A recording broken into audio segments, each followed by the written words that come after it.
everyone, as we now begin our special broadcast for this week. Welcome everyone. God is somewhere, right? So you think you're the first guy out there looking for God. People have been searching for spirituality, exploring the metaphysical, and generally searching for truth for thousands of years. Let me tell you, even the greatest prophet of them all, Moses himself, was preoccupied with seeking the divine.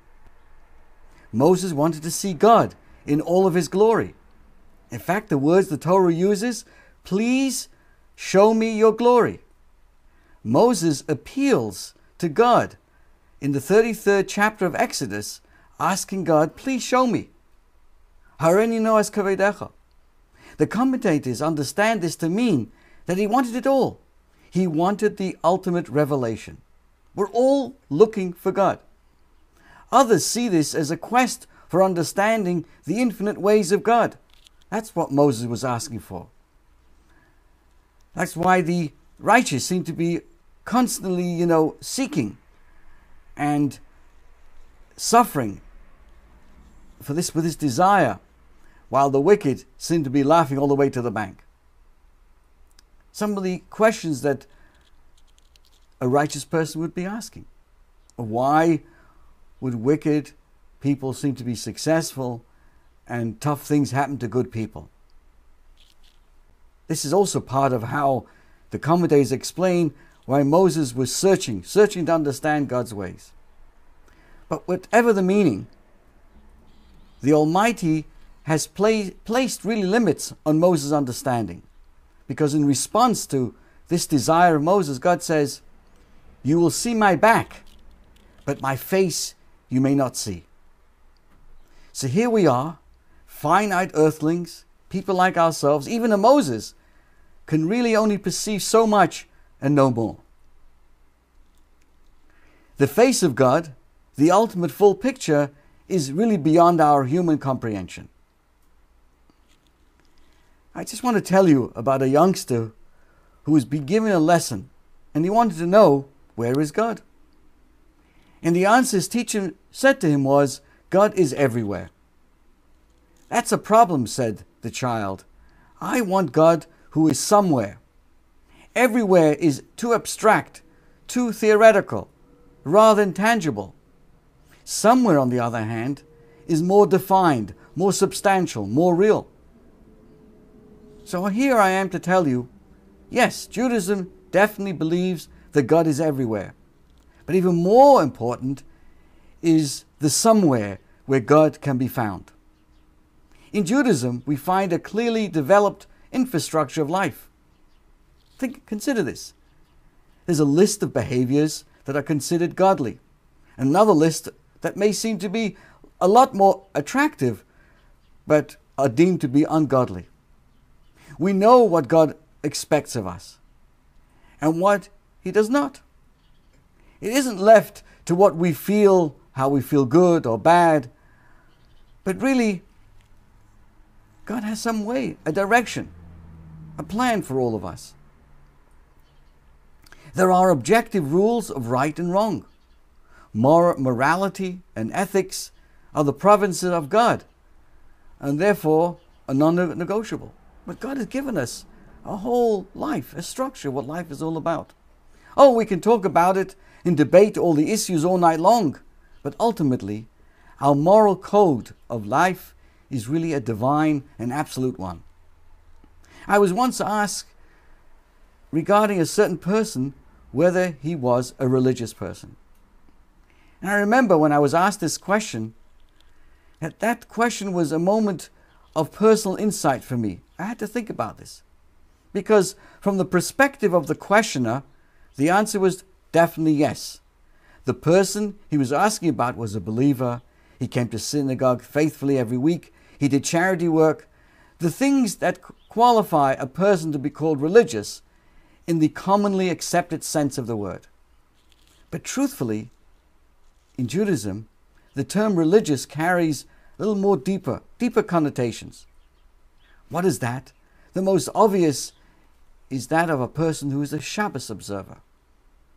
Adhering to eating kosher is another. The nitty-gritty of do's and don'ts, which the Torah instructs the person, each and every one of us. Faith in general, attending shul and helping out, are all very nice. But they are certainly somewhat superficial. They are, so to speak, the everywhere category. God is everywhere.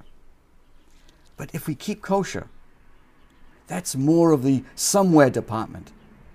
It is clearly defined and absolute. We're home by ourselves. No one's there to see. We eat kosher. Our home, our kitchen, the food that we eat. That's not the everywhere, that's the somewhere. It goes beyond the surface, the feel-good stuff. And certainly as Jewish people, we require a more precise definition of what makes us religious, what makes us observant. Practicalities, not platitudes, are far more important in our order of life. God must be somewhere, not just everywhere. So in the final analysis, when we connect to God by doing His will in every area of our life, then, truthfully, we experience the greatest revelations. Another short subject, and I thank you so much for listening. Feel free to comment on these webcasts as you listen or afterwards. Picking up the pieces. Is it too late? I'm too far gone. I never was observant. I was never religious. Forget about it. It's never going to be the same. How many times have we heard these words? Or worse still, actually said them? In the Torah portion of this week, tells the story of the golden calf. This was the worst national sin in the history of Jewish people. Frankly, if I were the editor of the Bible, I'd have left that part out. How humiliating it was to the Jewish people. Think about this. Just weeks after the greatest revelation of all time, when we all saw and heard God up front and personal at Mount Sinai, within a very few days, they go down and start bowing down to a cow. Now, how fickle can you get? But the Torah is unflinchingly honest and records this most unflattering moment of ours in all of its glory, in all of its glorious details. Why? Perhaps the most important lesson we can learn from this embarrassing episode, is firstly that we do make mistakes. People sin. Human people, all of us do make mistakes. And even inspired people who have seen the divine with their own eyes can mess up, baby, and mess up badly. But secondly, that even afterwards there's still hope, no matter what happens. So in the same Torah portion that we read how God asks Moses now to go and carve out a second set of tablets to replace the first ones that he smashed when he came down the mountain, because he was so shocked by what he saw. But nevertheless, God didn't say that's the end of it. He goes and asks Moses to cut out a second set. Kind of, you broke them, you fixed them. So, my friend, there's something very deep here for us to understand. The Torah does not intend to diminish our respect for that generation by telling us, look what they did, but rather to help us understand human frailty, our moral weaknesses, the reality of relationships, spiritual or otherwise. Truthfully, God gave us a perfect Torah. The tablets were handmade by God, pure, sacred, and then we messed up. So now we can say to ourselves, is it all over? Is there really no hope now? Are we beyond redemption or repair? After all, what could possibly be worse than idolatry?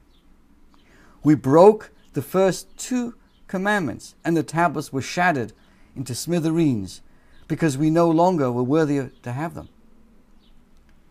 It was really an ultimate infidelity. So Torah teaches that all is not lost. As bad as it was, and it was bad, it is possible for man to repair the damage. And therefore, Moses now makes a new set of tablets. They weren't quite the same as God's, but they were still the tablets nonetheless. So what we learn from here is we can pick up the pieces. I once heard a colleague speak about the significance of breaking the glass under the chuppah, under the wedding canopy. Besides never forgetting Jerusalem and praying for her full restoration, this ceremony teaches a very important lesson about life to a bride and a groom who are about to embark on their own new path of life. What happens immediately after the groom breaks the glass? Everybody shouts, Mazel Tov. The message is clear. Something broke? No, it's not the end of the world. We can even laugh about it and still be happy. Nish gefährlich, lo nara. This too shall pass. A very practical peacekeeping tip for the new couple. There are most definitely for all of us second chances in life.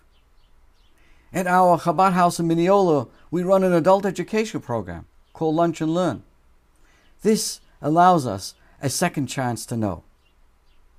For even those who may not have attended yeshiva all through their life, it's never too late to learn. There are second chances. There are third chances. Many, those who've dropped out of Hebrew school, have now joined our classes as adults, learned to read Hebrew from scratch. And today, some of our own graduates are now leading the synagogue services. And we're truly very proud of them and the program. So, what is the lesson?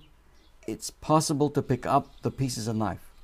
Whether it's our own relationships with God, our marriage partners, our kids, or our colleagues, we can make amends and repair the damage.